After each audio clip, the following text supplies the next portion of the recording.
Sebuah rekaman ramai beredar di media sosial Telegram pada Selasa 10 Januari 2023. Dalam rekaman tersebut, memperlihatkan serangan yang terjadi terhadap posisi angkatan bersenjata Ukraina di area Avdiivka.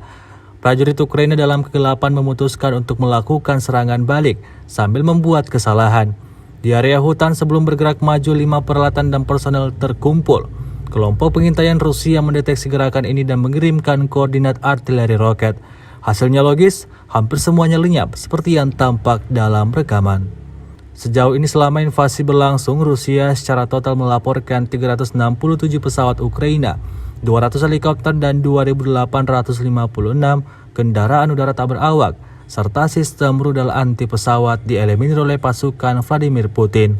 Sementara itu dari kubu Kiev, Kementerian Pertahanan Ukraina melaporkan 590 tentara Rusia dieliminir dalam 24 jam terakhir.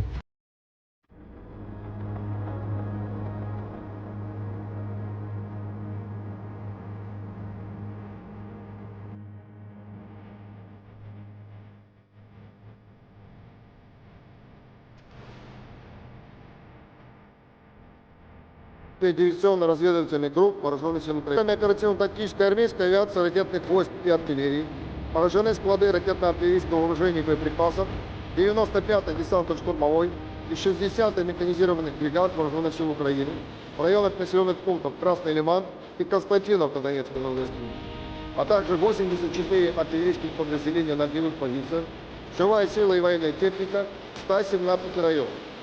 В ходе контрбатарейной борьбы нанесено поражение артиллерийским расчетам гаубичной батареи 59-й мотопехотной бригады вооруженных сил Украины и реактивных систем залпового огня «Град» на огневых позициях в районах населенных пунктов Карловка и Константиновка Донецкой области.